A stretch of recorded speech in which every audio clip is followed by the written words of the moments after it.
Bismillahirrahmanirrahim. Assalamualaikum and good afternoon. Welcome to Baking Talk 2.0 Pastry Trend from Industry Perspective. This is program initiative from the collaborative teaching of HTC 215 Fundamental of Baking from the Faculty of Hotel and Tourism Management UiTM Cawangan Terengganu Campus Dungun. We are so lucky with us today. We have a very special invited guest, Chef Shahril Shubadi. He currently working as a sous chef at Norway. And without further ado, why don't we give a big applause to the chef? And chef, the floor is yours. Why don't you tell us about yourself? Alright, so hi, Assalamualaikum. My name is Shahril Shubadi, but I'm known as Ariel. So I was one of your alumni, your UiTM Dungun, from 2012 till 2014. And I've been working whereabout in KL, but now I'm currently in Trondheim, Norway, as a sous chef in Space Island.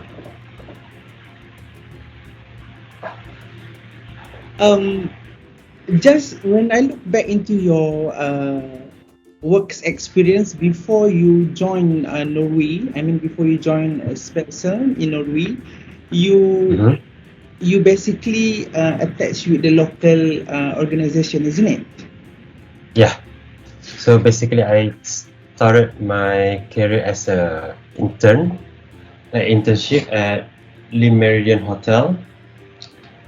And then after that, I went to Marinis on 57. And after a while, I joined one of our alumni as well as a catering company in Planijaya. And after that, I worked at Nando DKL for almost about a year for their opening team. And that was my last proper job before I moved to Trondheim, because I took like 1 year break before I moved to Trondheim.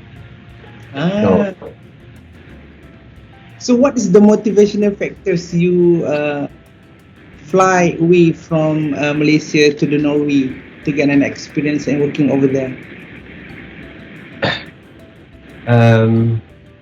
It's like basically before I moved here, I was like, I need to do something that makes sense to my life. And then I was like, okay, you only live one, just book like but I already know the head chef here, so we talk about it a bit, and he said like, come here, we can try for like few months, and if you like it, you can stay. And I tried for a few months, and it was back in 2019, and I still remember my first day. It was on 5th of May.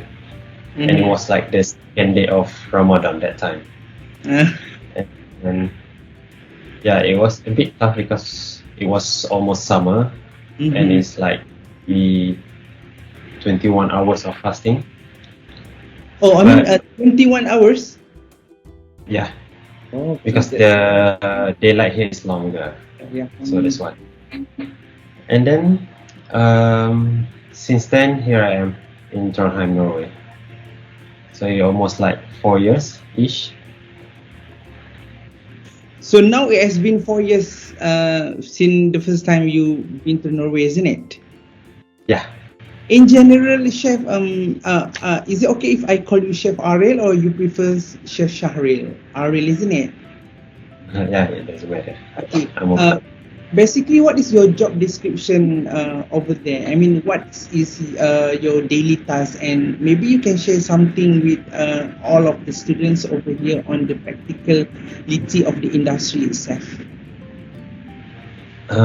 So basically, since I'm in the management roles now, I have to like overlook all the operation, all the preparation and everything.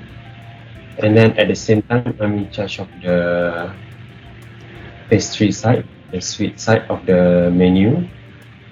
And right now we are ongoing of changing our menu from winter to spring summer menu. So when we talk about dessert in general, we know that in Malaysia, particularly in the Malaysia setting, dessert is become like a trend, especially since the pandemic last time when MCO is being imposed, where people are trying to experimenting a new recipe and etc. And then some of them did prepare and make quite a good product, which able to be marketed. I just would like to ask you about what is your opinion regard to the current trend of dessert in a Malaysia setting. I'm pretty sure you might follow Facebook page or person from Malaysia itself where they might share some of the information about the local delicacies over there.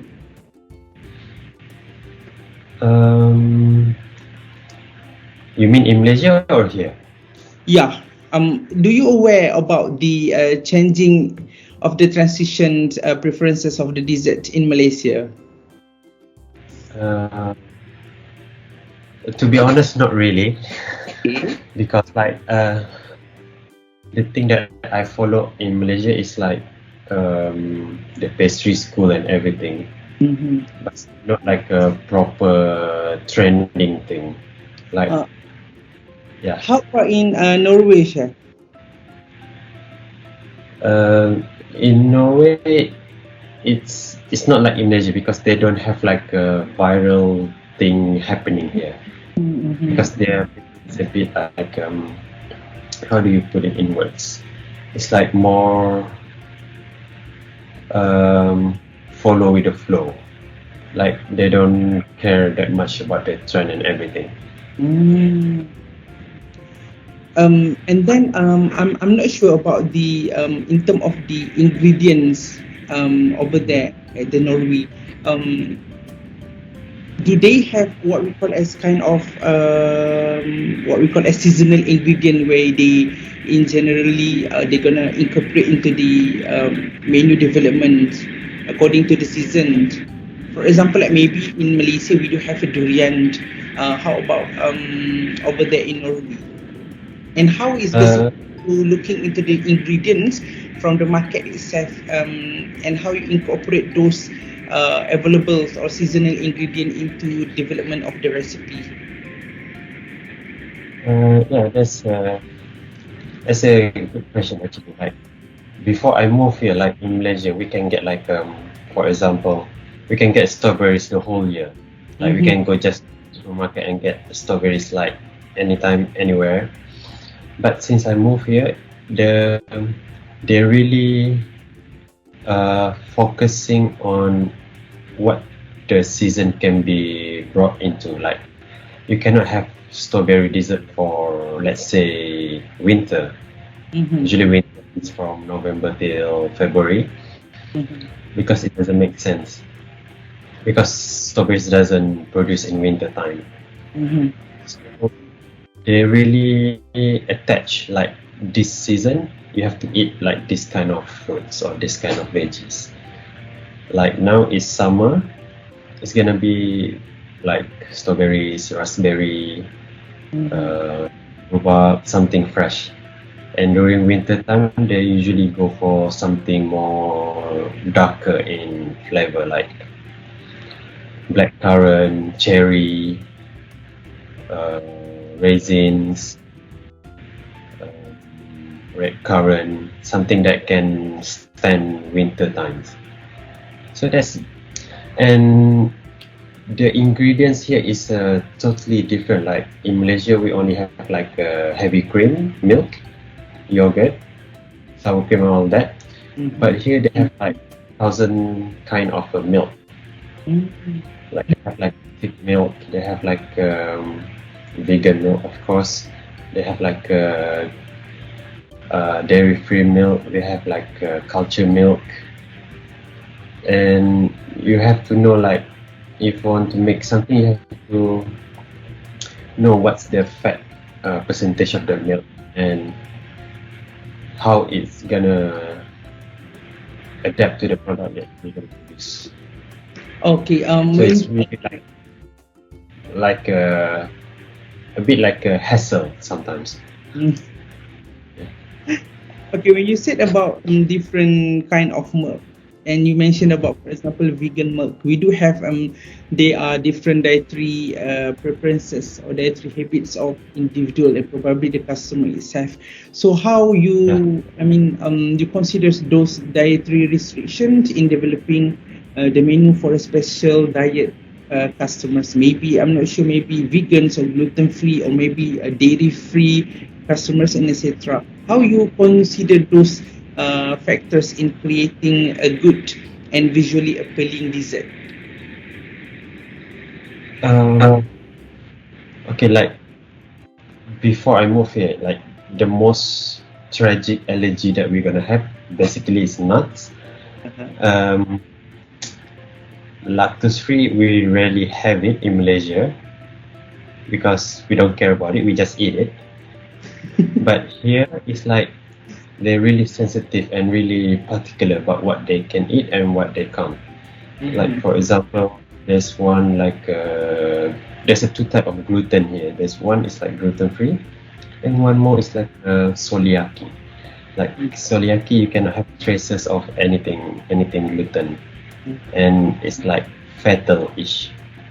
And the most ridiculous allergy request we had is like she cannot consume a milk that came from a cow that lived under 2,000 meters sea level, some kind of thing. Oh, that's I don't know surprising. how. Yeah, because here they're really fussy about the allergy thing. Mhm. So let's say if I'm not sure how the things works in the restaurant where you are working at. Do you have what we call as custom made recipe or a custom made menu or a standardized menu? So let's say if the customers came with a specific dietary preferences, and how you cater with such demand or request? You have to prepare something immediately extraordinary just to cater the Oh demand no, of like the customers. usually here, at least in my place, there's like we have like a booking system and everything where people book their table and they have to put in if they have like a dietary restriction or anything, and then we can prepare in advance if we have that kind of customer. And usually the booking will open 3 months before, so we will get notification like if there's some allergies, and we will know like 1 week before, so we have time to fix it. And in terms of the recipe and everything, we try to substitute like the closest thing as possible to the original item, like the milk or cream or everything. We can just use lactose free or dairy free or vegan milk. And for the gluten, we can just change it to like a crumble made out of oats or anything that gluten free.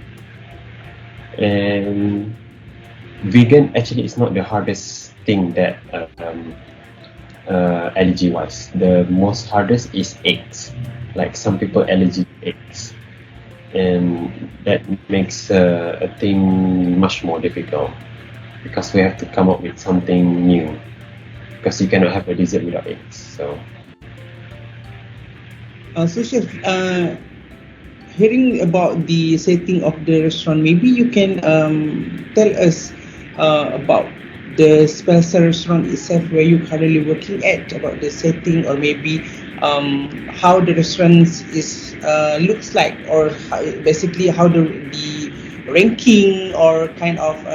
I believe that if I'm not mistaken, the restaurant is being given Michelin's timer, right?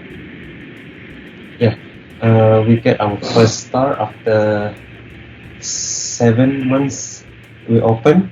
We get our first star. And then, okay, basically, Spesa is a fine dining restaurant in hotel that has been, it's like one of the most luxurious hotel in Norway, in Europe.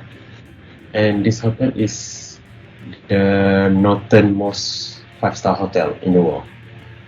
So there's nothing above us. So it's just snow above us, above Norway. So we are the last. And then it's a fine dining restaurant. We offer 15 course menu, set menu. So we only have one menu, and we only open for dinner from Wednesday until Saturday. So it's only 4 days. We have lunch service.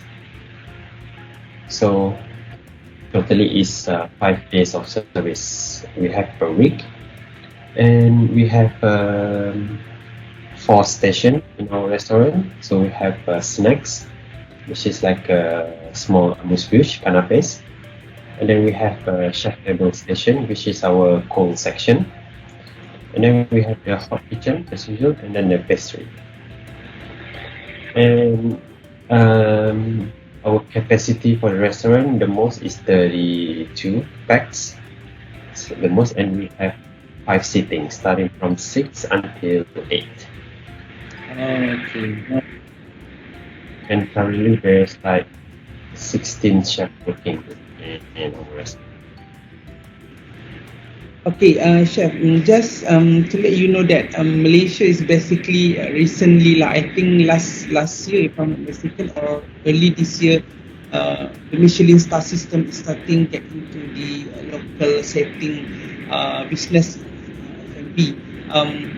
When we talk about the Michelin star, do you have any opinions regarding on how basically do you think, in your opinion, Michelin stars system is actually preserving or able to put a traditional food, right? No matter dessert or main meals, up to the international level. How do you see the Michelin stars in assisting the local entrepreneurs in F&B business, sustaining their business and make it much more visible in the world?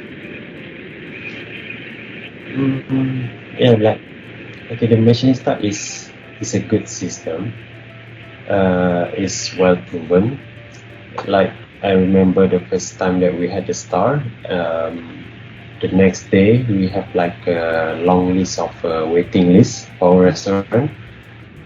So there's a plus point, which is the money involved, and in terms of the exposure and everything, and for me, it's like you only get exposure or like internationally if you got 3-star. Oh, okay. Like star or 2-star is like I will say it's like a normal-ish nowadays. But to get 3 is something different, and it depends on where's your location is. Like you cannot compare 3-star in France and then you compare it to 3-star in, let's say, Japan, because it's totally different level. And people say that 3-star in Nordic countries is one of the hardest to get, and then that's why let's say like 3-star from Norway or from Sweden or from Denmark, especially Denmark, because they just got the world best restaurant. And sometimes it feels like it depends on where you are and how you achieve it. Like for say Singapore is doing miles away compared to the rest of the Asia, and they're like such small countries, but they have like one of the many stars compared to the all Asian, and that's what bring them to the international level, because people see them because they have like few 3-star restaurant. Okay, Chef, back to the questions on the seasonal ingredients. Is there any specific flavor combination or ingredient that you find particularly quite challenging to work on in dessert making, and how you basically overcome these challenges when you creating a new menus for dessert? Because we do have several different flavor profile of ingredients, which Mhm. could be a good friends and could be not so good friends to the others of the ingredients. So how do you play with those flavor profile combinations in making menu? The hardest thing is to make things that people don't make. Like, you want to be the first thing that come up with it. Like, okay, everyone knows that strawberries and cream are like a good friend. Like, they work with each other so well. But how can you make it like people will not think of it? So that's why we try to add the what we say as like a X factor. Like, okay, strawberry and cream. What can we binding with? Maybe we can put some jasmine tea because it's floral, or maybe we can add like marigold leaf, so it become more earthy, more green. But the problem with that is you have to not make things too complicated, like overdo it. Mm-hmm. Become a bit like pretentious, like he tried to make things that nobody do, but it doesn't work. And one of the best thing that we have had is we try during the winter menu we make like a cherry dessert. Mm-hmm. No cherry raisins, cream, but we try to make it with. I don't think we have it in Malaysia. It's called Jerusalem artichoke. It's like potato, but we make a dessert out of it. So they have like this caramelized sweet potato taste, and it works well with the cherries. And people will not think of it until. It should be noted on that. Well, what else? What else can you share with us in terms of flavor combination?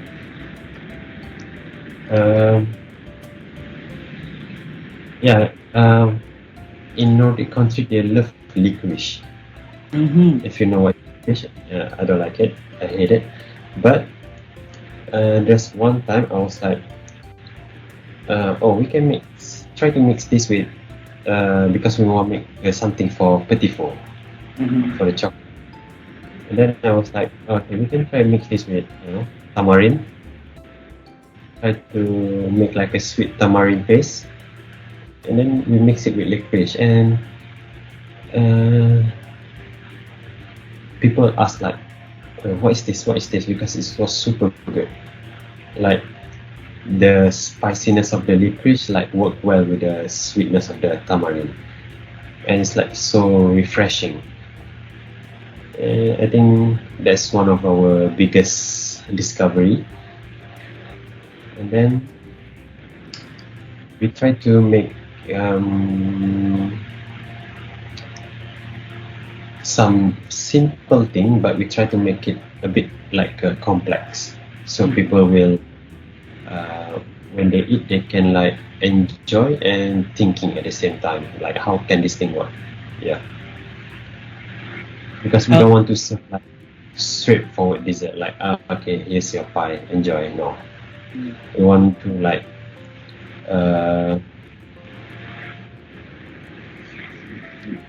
be a bit more playful with the flavor, not So to it's kind of experimenting lah, isn't it? yeah. It's kind of And it takes a lot. process, yeah. And then, chef, we do know that it's not. There will be a scenario where we have a very limited resources. It could be in terms of tools, in terms of ingredients, and of course we do have a challenging environment sometimes. So, can you share with us? Is there any examples or experience where you are facing with this scenario in creating a menu, specifically the dessert, and how it turned out to be?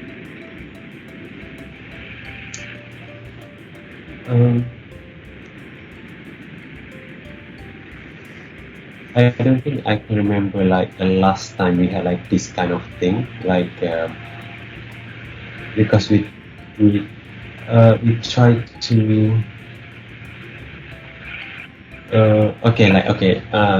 this is how we do the new menu. Mm-hmm. Okay, so first we're gonna choose what kind of ingredient we're gonna use. Mm-hmm. Okay. And then after that stage, we're gonna go for the component.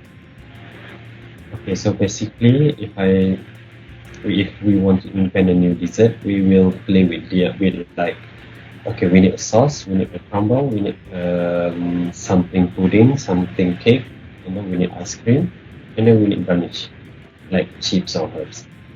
Okay, once we decide that, and then we go for the design. And here, I don't like to use like the molds that people already use, like you can buy on the store. What we do, we draw the mold, Mm-hmm. and then because we bought our own 3D printer, Oh, that's so excellent. yeah, so that's why that's why we have the only one that we're gonna use it, because we know no one else gonna use it. So we print the design that we want, and then we cast the silicone on it because we Mm. make our own. Yeah, yeah. Yeah. Hopefully we can have one from your ITM, inshallah, in future. So in terms of that, that's a very good killing point lah when you producing your own mold basically. So in terms of for example, uh, limited resources in terms of tools, or maybe I'm not sure because you basically Malaysians came to the Norway. So is there any issues in terms of communications and etc.? Not really, because they speak English fluently and really well, and I can speak a bit of Norwegian, and I can understand like the reading and the name of the ingredient and everything. And in terms of the tools, it's basically the same. There's nothing much different. Only they have like a fancier tools.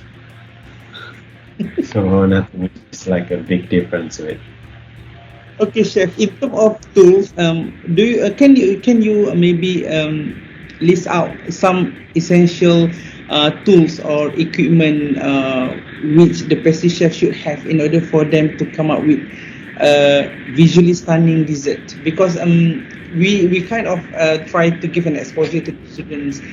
We do have the basic tools like the nozzles, the spatula, and etc. So maybe, do you think is there any important tools that the students should discover and try to look into the market? Like, okay, normal tools is you must have like a knife, peeler, and everything. That's like minimum requirements. Mm-hmm. The silicone spatula, that's the one of thing I cannot live without. Okay. Offset spatula, the big one, Okay. with spreading and everything. Mm-hmm. That's a must. Thermometer, of course. Okay, thermometer. Which Yeah, type of thermometer you are preferring, chef? Okay, invest in like a good thermometer, the one that have like an infrared, the gun, and then like the stick on the bottom of it. So it's like a multi thermometer. Mm-hmm. It can save you lifetime. And sugar thermometer. And then Okay. bar mix. Ah. That's a must. Can mix everything with it. Even a split thing, you can make it unsplit. That's a good sharing. And then with all the tools, we know that when we talk about plating dessert, it's quite time consuming process, like especially for the newcomers. they need to try and error and etc. Need to find their tunes. How you basically you manage your time effectively in kitchen to ensure that the dessert or food is being plated and served at timely manners. Okay, so to put an example, I'm gonna give the what the service gonna be. Okay. So we know, okay, in our menu we have 5 pastry things, Mm-hmm. 5 course of pastry. So we have pre-dessert, we have dessert, we have bread, and then we have petit pot, last one. So the plating wise, um, for the pre-dessert we do it a la minute whenever it's called because it's a frozen dessert. And then the dessert we have to pre-plate it, like all the stuff. If Madam Noraida send you some pictures, there's like a strawberry slices around it or everything. So that's one we pre-plate it. Like we have to know like how long does it take to make one, and then you have to know like which course are they on now, so you have time to prepare it for the dessert. And then you have to use a bit of brain to know like when you should temper your dessert. Okay. In nice word. And then of course it's gonna be busy, so you have to like be efficient, like have your mise en place ready and everything. Like that's the, even though it look like a basic thing, but basic thing is what make your planning work well. So if you don't plan well, it means you're planning to fail. So mise en place is very important steps like in ensuring a timely orders. Yeah. Is it? Maybe Yeah. some of local setting or household they don't really believe on the system of mise en place. They believe that oh you nak masak, baru you buat. That is okay. Maybe we can improve from that particular point of view. And then chef, when we talk about plating dessert, it is not only about the technical aspect involved. Okay, it's involved work of art and what sometimes different individual perceive differently because it is very abstract and it is art thing. So do you have some tips to give to the students or home cooks on how to visually stunning dessert presentation itself? And what is basically the tips or the consideration you consider when you plating up your dessert? I only have like a few rules, like when I'm plating a dessert. Like first you have to look at the balance of it. Okay, balance. Everything has to be nicely fit together. Mm-hmm. Like you cannot have like a square thing with a round thing. Okay. Does that make sense? I don't know about other people, but not for me. And then I always plate my dessert like symmetry wise, like and I always use like odd numbers. Like okay, if I want to put dessert, I will put either 3, 5, or 7. I will not put like a even number because it doesn't seem right. Okay. And then, of course the color, because but it depends. The color is, some people like it colorful, and some people find colorful is too much. For me, I find colorful is too much. Like it's okay to have a bit of color, but not too much color. Like you mix white with yellow, with green, with blue, with orange. It's like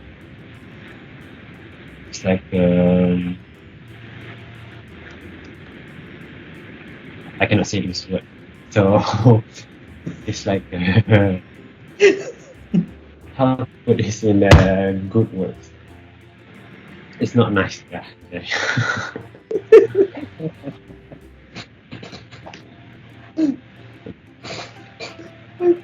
What else? basically that's it. I think Balance, symmetry, yeah, or try to numbers, colors. no, yeah, like at the end of the day, you're the one who gonna eat it, and if you look at it and you're happy with it and you're proud of it, then there's nothing wrong with it. As long as you're happy, you're good. I agree on that point. Okay, and then in terms of garnishing for the dessert, chef, um, uh, what are some of your favorite garnishes to use on the dessert, and how you decided this is the good option rather than another one for a particular dessert?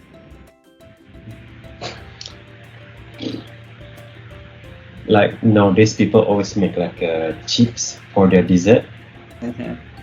especially the generic coral shaped chips. Yeah. Like since 2010. Coral quills. Yeah. And yeah, and that's one of the reason like why we print our own mold, so we can make like differently chips. So and like a lot of people asking me, okay, what batter you use for your chips and everything? I say like I don't use any batter. I just use like a fruit puree or potato puree Mhm. or um, yeah, basically that's the only two thing I use because it's easy to work and it doesn't take much time to prepare it and it's cheap. That's a And very good sharing.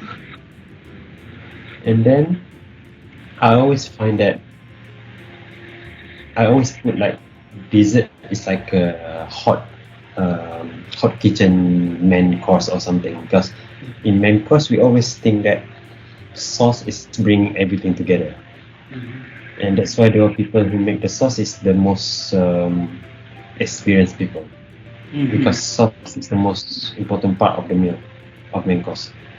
So for me it's same with the dessert as well. Like I find that no matter how good your pudding is, no matter how good your compote is or your pickle rhubarb is or anything, you need something to bind them all together. It can be like sauce is for me is the good binding for everything. You can make like a strawberry juice, you infuse with some tea or some herbs, and because the dessert, I don't like it when the dessert is too dry. Even though like pudding or panna cotta is already creamy, but I still feel like it's a bit dry. Yeah. So you need some binder to bind all the flavor. I kind And of ice. okay. And then, chef, in terms of some people they prefer a simple dessert. Okay, but some people they look into indulge in rich, certain dessert with a very super luxurious feel, luxurious looks. How do you strike a balance between the creating the dessert that is both delicious and at the same time satisfying without being overly sweet or heavy on the flavor profile itself? And That's all. in your opinions, you personally prefer the simple one or the rich in indulgence one in terms of dessert? It's depends on the mood. If you have like a long day at work, you just want like overly sweet ice cream or something after you're done at work to make up all the things that are happening during the days. Okay, so the balance.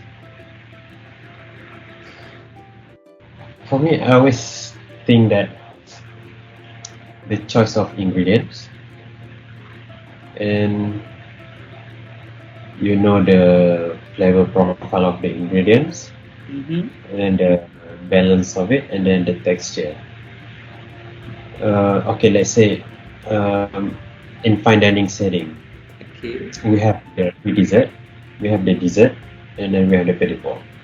So the pre-dessert usually we go like more fresh, more light because we just have like 10 course of heavy, creamy, salty, sour dishes. So we need something to clean the palate, like a refresher. So that's like what pre-dessert is for. And then we go for the dessert. So dessert we can be a bit more heavy, a bit more creamier, a bit more nuttier or bold in flavor. So that's why in fine dining we have like these few steps before we go to the dessert.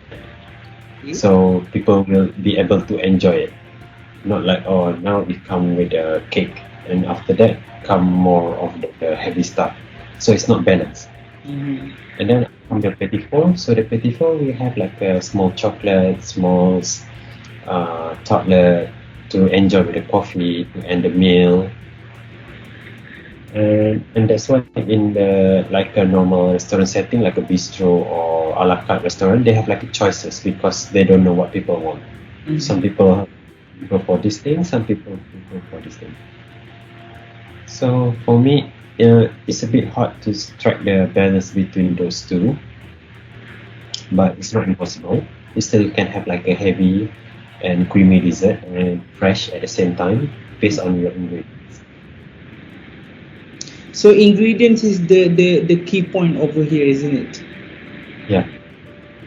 Okay, and chef, in terms of the practicality of dessert plating, we do know that when it comes to the dessert, it's not only about aesthetic value, it's not only about art, but it's of course about the practicality. How do you ensure that the dessert itself is easy to eat and enjoy for the customers while it's still being visually appealing? Because I noticed that quite frequently in the so many platforms of sharing plating foods, the presentation wise is kind of overly aesthetic, in which I believe it is not really practical. For example, in order for you to prepare for 100 packs of that particular plated dessert, it looks like impossible to produce within a short time. So how do you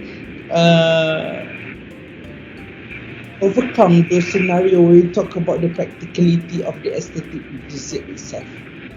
We would like our dessert to look fabulous, stunning, but the elements of practicality is sometimes is also important to be considered. So what your opinion on this? My opinion on this is like the plating wise.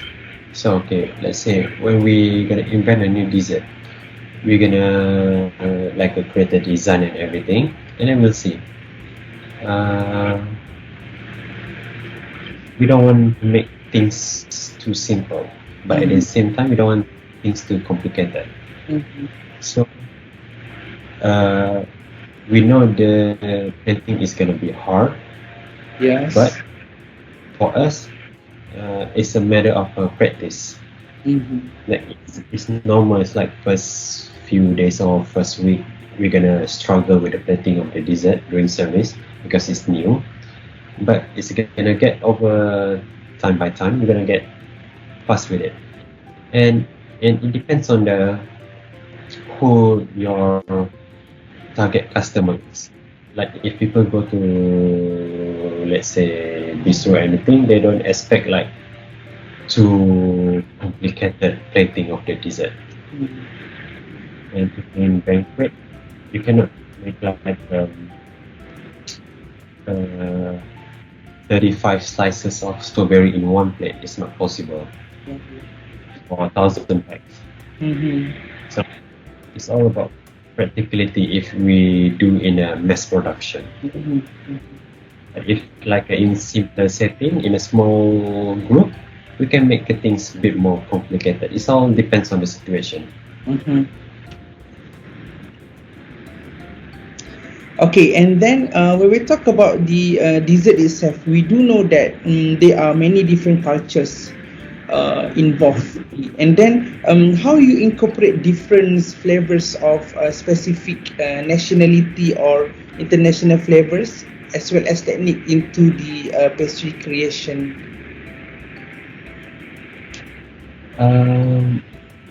So in our restaurant, basically, Mm-hmm. uh, we are Norwegian, so it's like a Nordic flavor. But at the same time, we try to infuse something from Asia, like Japan or um, France. Mm,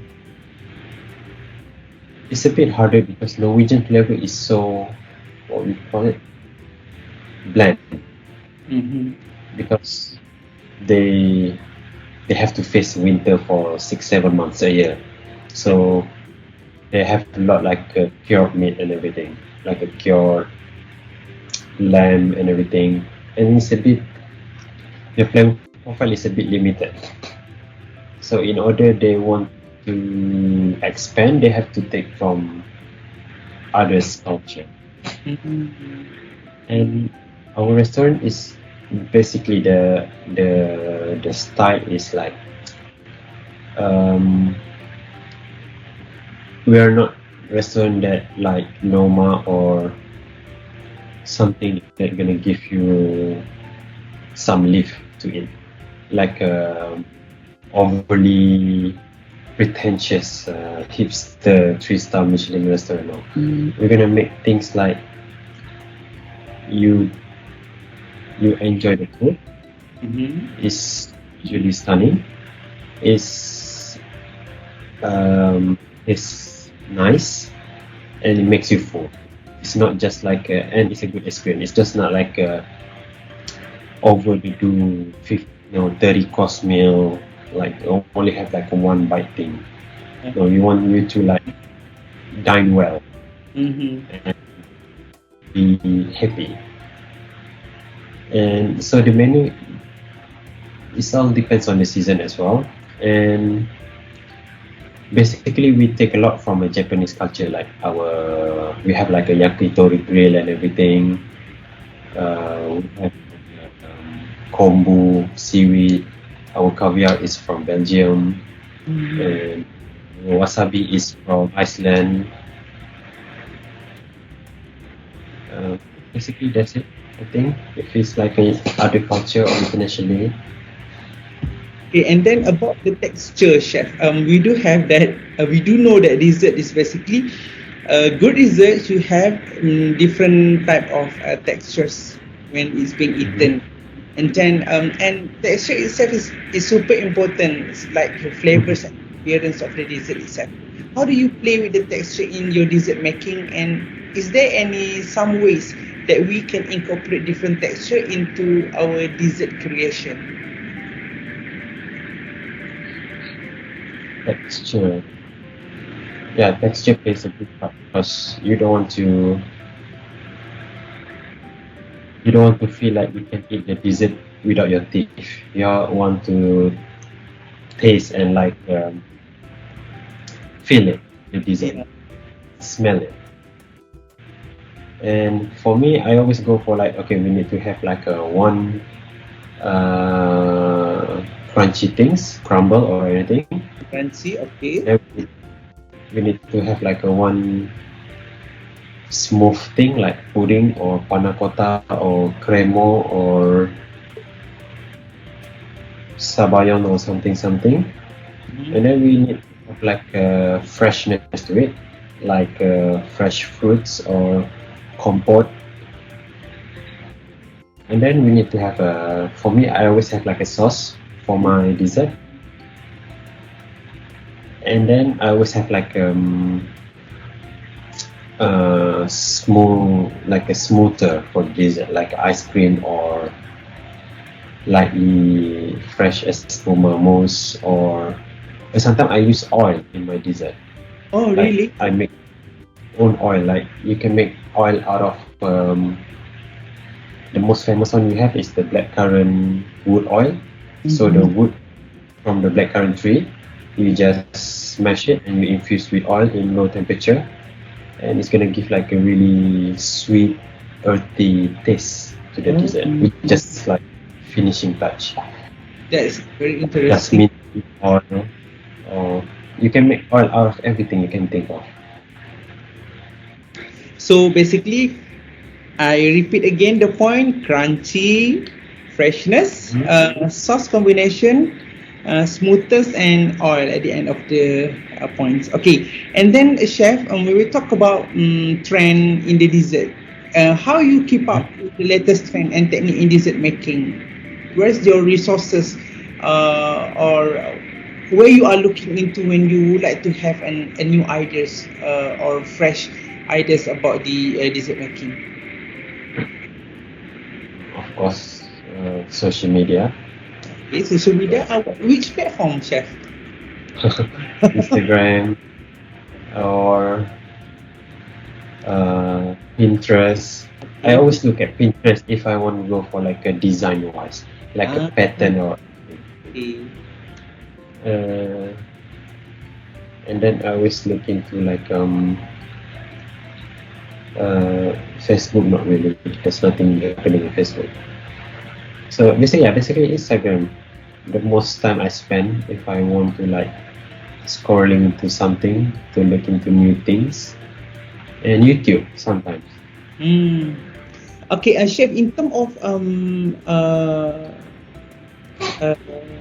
sharing the pictures of your product into the media social, for example, Pinterest or Instagram, do you frequently do that? And I'm not sure. Maybe some of us they believe that they're able to share their knowledge and expertise through media socials, and some of them believe that the formal education is much more better approach. So, in your opinions, do you think that informal education or formal educations, which one is super important to be a part of a good industry player, or do you think both is crucial? So, what is your opinion on this? I think I'm speaking from myself, so I'm not educated pastry chef. I'm educated as a normal chef, but I self-taught myself on the pastry thing. So I don't have any like a certified pastry chef or anything, because I learned it on my own along the way. So I think that both are really good, and it all depends on you, like how much you want it, how serious you are, and what's your resources and everything. Like you have to plan, like I want to be this and this, but you're doing this is the one that doesn't make any connection, the one that doesn't, like you say you want to be a pastry chef, but you work at like let's say a butcher shop. Okay.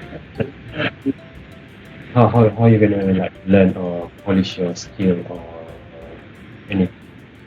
So like that's why I'm not a pastry educated chef, but I learned, like I went to the master class and everything, like camp, and do it on my own on my off day, try something on my own, and learn from the other people why this thing happened and not. So I think informal is one of way to go if you know what you're doing, like what you want. Like formal is still a must, but at the same time informal is what you're gonna do. So, because the formal education is provide you with the foundations, and the informal education is enrich your knowledge and point expand of view. your knowledge. Yes, exactly. That's a very good point. And then a student nowadays or the community nowadays are so lucky because we have so many platform of informal education, and some of them is not you don't have to pay anything. It's free of charge. Like for example, YouTube, Instagram, Pinterest, and etc. That's a very good sharing, and the students should be able to be multi resources person. They should know how to get information, where to get it, and not only focusing on chatting. Okay. Kena sekali. Okay, and then Chef, in terms of mistake, okay, uh, is there any guide that you would like to share with us? We should avoid making this thing. For example, maybe you shouldn't expose chocolate directly to the heat. Okay, that's the very basic foundation. And then in terms of the plating dessert and working with the pastry, is there any ways or mistake that should be avoided by the students or by the community who are preparing or plating the dessert? Like in the pastry environment, Mm-hmm. lot of people like they don't trust the recipe. Uh-huh. Recipe is there for a reason, so why you don't trust it? Like there's a reason why there's a recipe. Uh-huh. And another thing is like people will take precision too lightly, because like if the recipe say 5 gram and then it's like 7 gram, it's okay, it's only 2 gram more, but that's 2 gram maybe make some things going bad or make that thing will not work. Yeah. Okay, two different, no, like 5 gram of citric acid and 7 gram of citric acid is a big difference. Yes, exactly. I always told my student, you have to measure as accurate as possible, even 1 or 2 gram. Yeah, and they was like, oh, it's only 1 or 2 gram. Yeah. Respond exactly. It's like it's like a A and C minus. Yeah, it's only grades, right?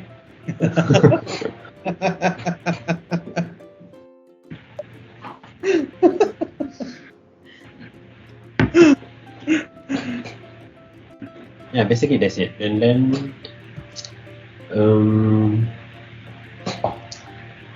like normal stuff, like you cannot there's like one time one of my intern was like she made like a mousse and then she put straight away gelatin without blooming it.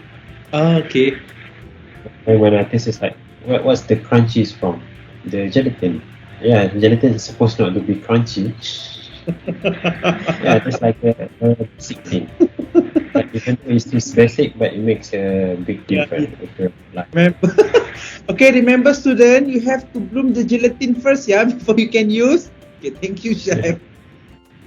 What others, chef? This one is very good question. Like when they like prepare your things, like you can do multitasking, but you can't force to do multitasking. Like you cannot like temper chocolate at the same time you cook some sugar, because both things need like attention. Yeah. Like 121 degree of sugar is different from 140, and it's like after 120 you're gonna go up really fast and your chocolate's already I'm gonna curse, but it's like already shit. Yeah. Just spoil. Okay, so some work should be focused on more lah. Same goes with, for example, a student. I just have class on preparing the pastry cream, kan? And then overheated pastry cream is gonna be turned out to be like pudding. Dia masak terlalu lama. Itu sebagai contoh. Memang kita nak kerja cepat. But we have to focus on several things which gonna affect the outcome of the product. Okay, chef. And okay. This is quite sensitive question lah. I'm not sure lah. Maybe lah for you, not for me lah, because I'm here in Malaysia. Is there any type of Malaysian dessert or sweet that you are missing, and what is your favorite one?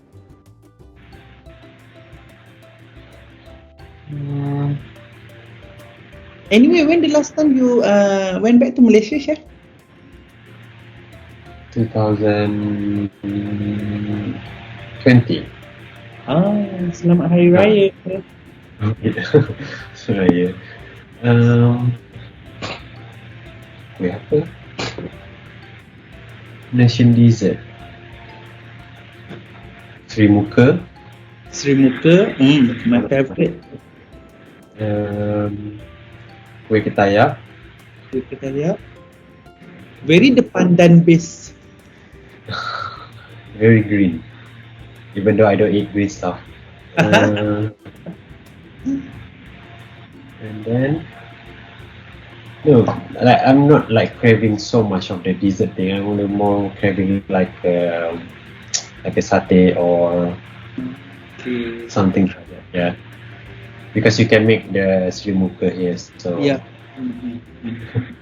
pastry thing is the same. And then chef, in terms of I think we almost finish on the sessions. In terms of the advice, as I believe that you are a good role model to our students in terms of your achievement, in terms of your credibility and your work hard. It's a very good role model to the students. What is the advice you're gonna give to the people out there that to start in terms of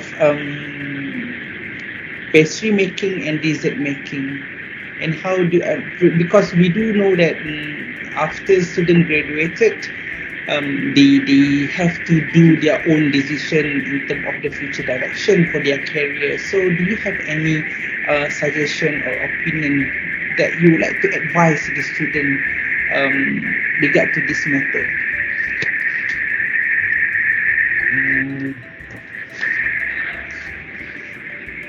Like you have to plan like what you're gonna do, like what you want in your life, how you see yourself in the future, in like 10 years. Like during my study, I was like, biasanya nak kerja overseas lah. But when I found out that people who work overseas just work at like same thing they work in Malaysia, just a different location, and I was like, but that doesn't make any sense. Like, why do I want to go to overseas when I can just work here and do the same thing? But of course, it's about money. But in terms of the satisfaction, you will not get that.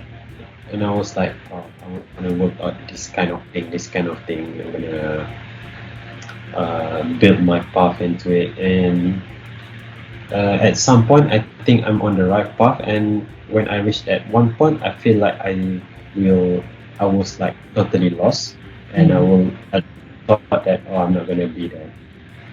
Until that one time, keep trying, keep pushing, and then here I am. So the thing is, whatever it is, don't be easily satisfied. Always look for more. Like, if you think you already make like a good product, the product could be better. Could be better in ways. And like, find a way to make things exciting or playful, but not too complicated. And have the spirit of like curiosity. Like, why this thing happen? Like, why my food is split? Why my food doesn't set? Like, why these two things are different from each other? They come from the same thing. Like the chocolate, the chocolate, the temperature. You have to keep asking why in your head. Like, if you ask that, find the answer. And one more thing is listening. Like people tell you, go watch him do that so you can learn something. Yeah, you can watch and you can do, but sometimes you just need to listen, because sometimes people don't listen. when you start listening, it will make like a big difference. Like you said, measure the things correctly, accurately, and they don't. That means they don't listen. Let's make a difference, I think. And don't stop, don't give up. Life is hard as it is. It's our job to make it easier. Chef, how you cheer up or motivate yourself when I'm pretty sure as a human being there will be a period where we are at our very weakest point of life, especially you are far from families and how you keep cheer up yourself and telling yourself that you have uh, to wake up and keep going forward. Don't look at back. Um, I don't know why I wake up every day go to work. It's uh, because whenever I'm at work, it's my job. I get paid to it, so I have to fulfill it. And every time I step out of the door, I will not thinking about it anymore because that's me. This is my me time. So you have to balance your life. You cannot like work too much because it's going to affect you. Yes, exactly. I totally agree on Like, that point. I will not on my off day when we close. I will not disturb my colleague or my them. Where is this? Where is that? Did you fix this? Did you fix that? It's like it's their own time. I have to respect that. Yes, exactly. But during the days, I will push you. I will punish you as much as I want because it's my responsibility. And I'll be fair with you. So the motivation is you have to know why you do this. Like this is the life you choose. So if you don't, then you have to stop it. And if you think you don't like it and you think you like it, so you have to embrace it, like make the most out of it. Exactly. That's a that's a very good sharing. Hopefully, all the students can get some important point of life on how to survive in that university. As chef, very last questions. I curious on certain things. In terms of Malaysian ingredients, okay. Do you have access to that particular ingredient in Norway, and is it possible for you to incorporate the local flavors of nation into the dessert making out there? It's not impossible. Like we can get like pandan leaf and everything, but sometimes Malaysian flavor is like a bit too much for them. Yeah. But the tamarind things work well, so that's one of the good thing. And then coconut milk is a normal thing. They use it here as well. So yeah, I rarely use it because I try to keep it away because we already have like a concept of the restaurant, so we don't want to like Yes, exactly. mix it too much with the other. I got the point. Okay, chef. I think that will be the very final question for today's session, and a very last word from you as a brothers or as a role model to student. Is there anything that you would like to deliver to the students and the community so that we can be a better individuals and person, inshallah? Any last word from you, chef? Nothing much. I think everything has been said. Don't go late to class. Always clean your kitchen. Don't make a mess. And always iron your chef jacket.